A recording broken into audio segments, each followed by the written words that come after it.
Greetings. With this video, I want to look at the creation of post-processing in portraiture. Yes, except all that is too big to fit on there. Let's shrink this down a little bit. So we're looking at post-processing in portraiture. And some of the rules here. It's best, as we talk, to start with RAW files. They have more information than your JPEGs. JPEGs are compressed files. So you can, I would say 90% of the time, get great results with a JPEG, but you know, if you're getting paid for work, you definitely want to cover all your bases and have as much flexibility as you can to get great images. So raw images are your best bet for that. The problem with raw images, there's an extra step of processing them. You need another program that can deal with raw images. Photoshop itself cannot deal with raw images, but it can use Camera Raw in conjunction with it to process these images and make them usable in Photoshop. So if you're using JPEGs, you will skip this step. But whether or not you're using Photoshop, Camera Raw, or some other processing, you always want to start with global changes. You want to look at that whole image, look at you know, the density of it, the exposure of it, are the midtones appropriately placed, are there things you need to lighten. And a good way to start with this is, one, trust your numbers and the information you can find on your screen, such as histograms, over what you see on your screen. Your screen can be brightened, or it can be lowered, or different computers are going to show different colors, or there's all sorts of variables when you're dealing with images on a screen. So we want to kind of trust our numbers here. So I look over here at my histogram, and the good thing I see is I don't have any clipping in the shadow areas, and I don't have any clipping over here in the highlight areas. But I also see, particularly in the highlights, I don't have a range that quite goes all the way. I'm not going to mess down here, but I am going to maybe try and pull out a little information here and push up the exposure. Maybe I slightly underexposed it. See, I don't want to see this red line here. It's getting higher and higher. I probably don't want to go too far beyond that, probably right in this area. I'm going to stop right there. So boost up my exposure, maybe a half or a quarter stop, I'm going to guess. And other things I look for is this is a good time to play, look at the color of things. If there's too much red or yellow or green or something like that, tint, we can pull it out. I have +10 on here. We can go to 0. You can see how the white background really helps you see the color and how it affects it. But we want sort of a neutral, but our primary concern when we're dealing with portrait is skin tone over anything else. You can let everything else go discolored, but you want to get the skin tone right. So we'll talk a little bit more about that now. So this is all just by feel a little bit. So I'm just going to kind of leave this at 0 here. I think that looks fine. Other things I look for in Camera Raw. I find it really useful for contrasty images where there's delicate details in the shadows or in the highlights. Two of my favorite sliders here in Camera Raw are the highlight slider. So I can actually kind of pull a little more information. If you look at that white background, you can see how that changes that, and you pull out a little bit more information here. That can be really useful. You can see how it also affects the curve here and kind of brings things down a little bit. So I might do a little bit that way. And the shadows, I don't really need to do anything on this image, but we'll see. You can see how it kind of flattens that out and brightens things up. We'll go extreme so you can really see. I'm probably going to leave that just at 0 because I do want to make some adjustments, but really not too much here. You can also set white points and black points, a little bit. That'll shift your histogram around. I'm not really going to mess with those. You can also play with clarity, which is like sharpness, vibrance, and saturation. They're both push saturation in different ways, in different colors. I can't remember. Vibrance is like you're cool, and saturation you're warm. It might be inverted there. But anyways, just like in Photoshop or most photo editors, there's 100 different ways to do any one thing. There are more controls here, but I don't usually get involved with them. That you can play with tone and you can play with grayscale. I'll save those things for Photoshop, honestly. And when you're doing camera raw, it actually writes a little program, a .xmp file that becomes attached to this file. So these are non-destructive changes that you're making in camera raw, and that's kind of nice. They're easy to get rid of. When you want to when you're done with it, you hit Open Image, and that will open it into Photoshop. You can hit Done. It will just save that XMP file and close this image out. I'm going to hit Open Image because I want to go to Photoshop and look at it here. First thing I'm going to do here, and this I've gotten in the habit of this being the last thing, but I want to zoom in here on the face so we can see that better. So I usually save all my cropping for later. I'm going to crop first here and really kind of zoom in, on this area, so we get a good sense of skin tone, and we can make that bigger. All right, so let's zoom that in, and when we do this, whoops. Edit undo. And actually, I'm seeing this is not the sharpest file here, so I'm slightly out of focus when I took this photograph. Could be a challenge. All right, well, our goal here is not to worry too much about that, though sharpness certainly is an issue you want to concern yourself with in portraiture. But here we're looking more at skin tones, that sort of thing. So when I look at it, skin tone is actually not too bad. Helped using strobes and setting my white balance. I got everything pretty close. One rule you want to look at with skin tones is we do have some numbers that we can consider. If we grab our eyedropper, where is my eyedropper? Right here. And if I bring up my info palette, so if I go down to Window and hit Info, it'll bring up this info palette, and I can go through here and I can see all the numbers here. Like there's my blue, and the blue is made out of 74% cyan, 74% magenta, 56 yellow, and 69% K, and K is of course black. We have RGB numbers. I think those go 0 to 256 or something like that. And the lower numbers are probably darker. So here we have 40 red, 36 green, 45 blue. This is probably more in line. RGB is more in line with how our eyes actually see, the cones in our eyes. So maybe that's why we put that as a priority. In photography, RGB takes priority over CMYK.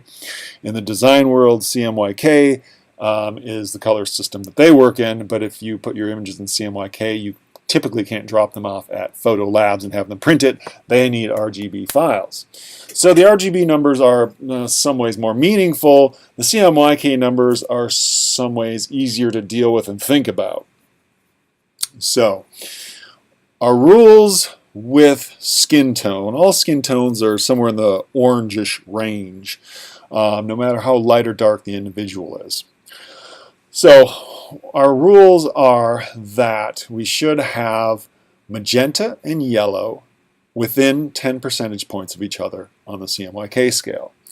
They should also be between 40 and 60%. And you can see I have my thing here on my forehead, and it's 56% magenta, 54% yellow. So that's, pretty well spot on. If they were, and you want to move this across here, shadows, obviously it's going to get darker, and there's a little more difference between them, 68% yellow, 74% magenta, still within 10 percentage points. So I really don't need to make a lot of adjustments, and you expect it to be darker in the shadows than you do in the highlights. You have to pay a little attention whether or not you're selecting from a highlight area, a midtone area, or a shadow area. This has done a pretty good job of color rendition here. But we can change it utilizing our curves. Sometimes it's actually easier to jump over into a color space mode that would be CMYK, because then when we adjust curves, you're actually adjusting cyan, magenta, yellow, and black. In RGB, you're manipulating red, green, and blue, so it's sometimes difficult to look at those numbers.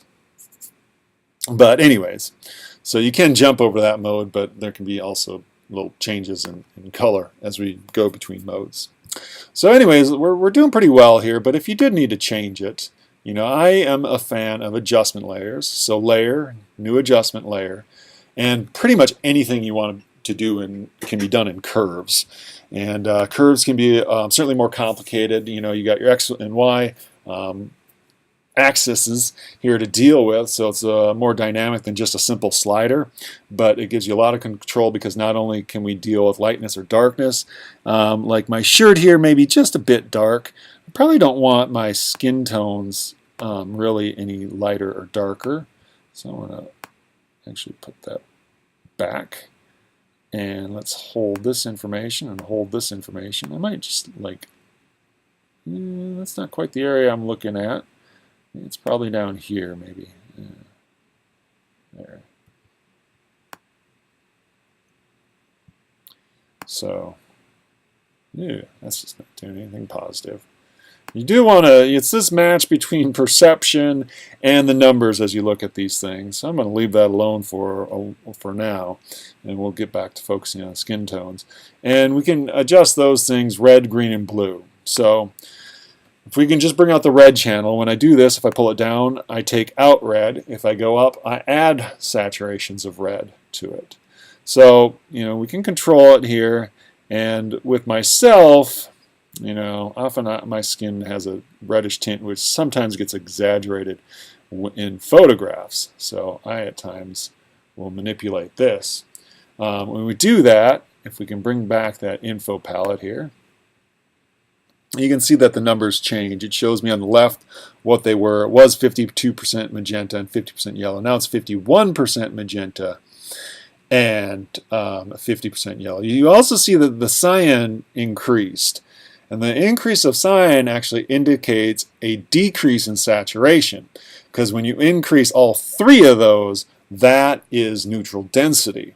So actually the cyan here is functioning as a neutral density tool. So red requires, it seems, cyan and magenta to make that red, which maybe makes sense. So anyways, other things that you might also see is sometimes yellow is a problem, and then yellow would be probably a mixture of green and red to manipulate yellow. We can always, you know, play with that if we go back here and open this up, and then when we take green, and if I pull out green, if we come back in here and bring back our information palette, I'm hoping that I'm manipulating yellow, and yes, you can see I'm actually taking yellow out. It didn't change the number of cyan. So we can do this with RGB curves, but you have to think a little bit more color wheel-ish and kind of tinker around to figure out how these happen. Now you see with this manipulation, now I have areas where yellow and magenta are outside of 10% from each other, so now my skin tones are wrong. And I would actually need probably to take some red out. Or put the yellow back would also, or forgive me, the green back, and that would again balance it. And it's simple to do that. Just click on here, and then we go to green, and then we just pull this back. And yeah, the arms started going a little funky there. So, all right, anyways. So global challenges, we can play with that. Your primary, you always function with density, the lightness or the darkness of the image first, then contrast, and then color balance when you're dealing with portraiture. All right, and now this is all global here. So the next step, though, is to look at local things. You can't always fix everything with global adjustments. You quite often have to go in with local adjustments. Three things to look at with local adjustments, in particular with portraiture. I would say eyes, hair, and teeth. Now, my teeth aren't visible in this image, so we can kind of ignore them. And pretty much with teeth, you know, we have this sort of obsession with white teeth. So quite often people don't like their teeth to be too dark, or if they're smokers or something, have yellow teeth, they might want, or you just get old and your teeth get a little darker and yellow. You can whiten those up. You always have to be careful a little bit. You know, you don't want to make them white. Just lighter and a little bit more neutral usually is better, but you don't want to take out all of the hue and make them, you know, paper white. It's always a balancing act between all these things. So that's what you might do with the teeth. And for our local selections, we have a couple useful tools. We have our lasso tool here, and that's nice. It's just a freehand tool. If we click and hold on that, we get the polygon lasso tool. I don't find it very useful at all for portraiture, but I do sometimes find the magnetic lasso tool very useful for areas. So for my hair, for instance, if we wanted to do something with the hair, like it just seemed a little flat, which is very common when we're photographing, I might be able to see how it kind of just attaches itself to these areas of contrast. And you might, it's not a perfect tool, but it can help you get roughed in. So I usually go in and do a rough selection, and then I'll go back with the lasso tool. And we always have to finish this where we started. Keep that in mind. Whoops, click too many times. Edit, undo, Command Z. Come back over here and click lasso tool, and then up here I have a new selection. So if I start selecting, it just gets rid of the previous selection and creates a new selection. This one will add to any selection, which might be useful here with this selection, or this one will take selection away. So if I come out here and go, oh, I want to get rid of this where it's in the skin more than the hair, and get rid of that little bit, I can do that. If I want to add the selection, well, maybe right here I could add just a little bit to this area. Add that to that selection. And then we want to feather. You always want to feather your selections a little bit, and that's really dependent on how big your file is. This file is probably average low since I cropped it, and the area I'm dealing with, I don't want too much. I don't want it to affect out here in the skin. I just want it to affect in this little area. So I would probably recommend 4 to 10 pixels. So 6 seems good, I guess. We'll leave it at 6. Maybe we'll go 7, so just hit 7 there.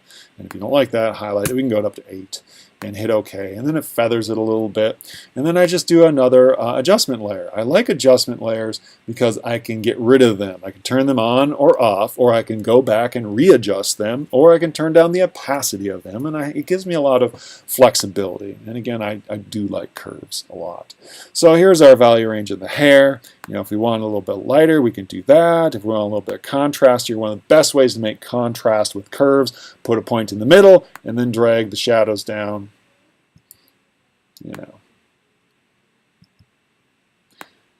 And maybe drag. Almost makes me look more gray. I don't need the help. All right. And then the best way is to turn your new adjustment layer on and off. Is it better here or is it better here? And you can do that and make that decision. Or maybe you need to make a slightly different adjustment. If you want to do that, you just double click on that and it brings back, should bring that forward, but we can go back here and alter this some more. All right, so sometimes you have to add hair. Hair is difficult to photograph and we lose texture in it, especially with people with darker hair. We have to be more conscientious there, and you might have to add a little bit of contrast. Teeth need to be widened. Eyes, one thing we're looking for is a catch light. Now, one of the problems with this portrait is I'm facing away from the light behind me, or it was pretty well dominant one-point light source. I might have had a background light on this too. But, I wanted some more shadowing, more of a profile lighting on this image. So one thing I'm not seeing here is I'm not seeing a catch light in my eye. And we can confirm that by, grabbing our little tool here and zooming in on it. And yes, indeed, there's no catch light there.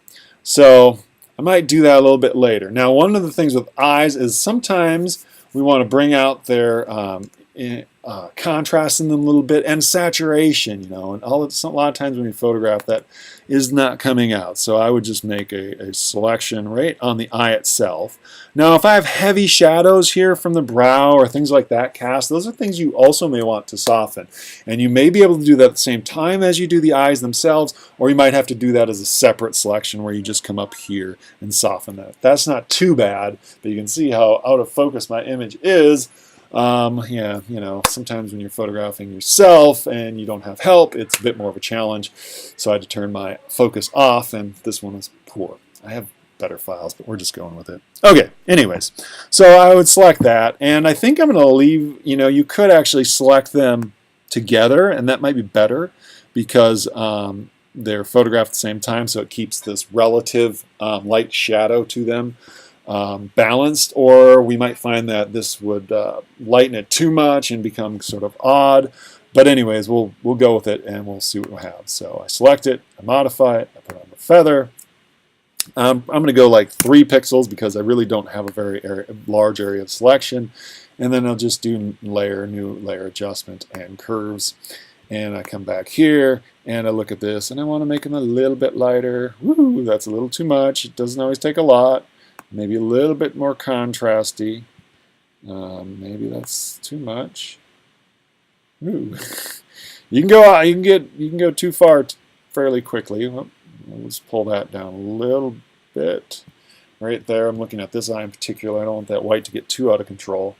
And saturation, you know, my eyes are kind of bluish, greenish, so I might come in the blue here, and I might just punch up the blue in particular. Now we see that it's also affecting it in the white, so I might actually have to make another selection that's just the cornea or retina area, and you know, so I don't affect that white too much, but you know. There we go. Something like that. And also now, as I'm said, I also do not see a catch light. And a catch light can be very useful in your eyes. And sometimes we just manufacture it. So I might take up the brush tool here. I might come down here. I want a very small point. I only want a few pixels. You know, probably less than 10. So we'll try 6 pixels. And we can have it fairly hard. And I might just come here and I might just, you know, put one like right. No, that's not what I'm wanting. Oh, I have black selected here. Yeah, that's a problem. We can just take pretty much pure white. And I might just put it there. No, I need something bigger. That I'm learning. So let's come out here and let's do maybe, whoops, 11 pixels. All right, we'll see. That might be too big, but we'll experiment. Oops. Oh, here's the problem. I'm also working on this curves layer. You always have to make sure you're on the right layer. I actually want to be working on my base layer when I'm doing this. I'm going to look for my history. Let's bring up this history palette. Let's go back to where before I did any brush tools, and now we'll come up here and go to the base layer and do this, and now it's probably going to be too big. Yeah. Edit, undo. We'll go back. You know, details, right, people? So we'll try 4 pixels. And I'll try and put on the same place on the other eye. Now, back here, I might actually want to darken this. I'm looking at that, and I'm going to undo that, and I'm going to click on this. I'm going to just make it a little more grayish because it's in that shadow. And then I'll zoom out. See what that looks like. So a little catch light in the eye kind of helps a little bit. We can turn on and off. You know, there's the eye adjustments. Look kind of freaky, but I think it's actually better with that. I could go in and maybe neutralize the whites a little bit. But those are the 3 main areas that would require local adjustments. You may also find some problems, you know, with skin. Some of us have, you know, our skin is less even in color, and you want to kind of even those things out. You don't want to make people look, you know, Photoshop fake. But you do want to sort of even color variations out in there. And there's a whole thing we can do with skin and softening and all sorts of techniques with that that get much more intricate. You can download you can download actions in your I'm looking for my, well, maybe I'll have to bring that up. You know, if I bring up my actions palette here, there are set actions that you can get, but you can also download free actions. And there's a lot of actions out there for skin, perfect skin, smooth skin. A lot of them end up pretty Photoshoppy. looking, but there's always some variation of blurring a little bit and coloration, saturation, evening out textures, as well as irregularities in color. You can do those locally, or you can get programs, actions is what they're called, to do those things. But I think for now, those are the major things. You may find some other areas that you need to take out. If someone did want to remove some imperfections in the skin, I find a great tool for myself. There's other ways to go about this, but I like the clone stamp tool.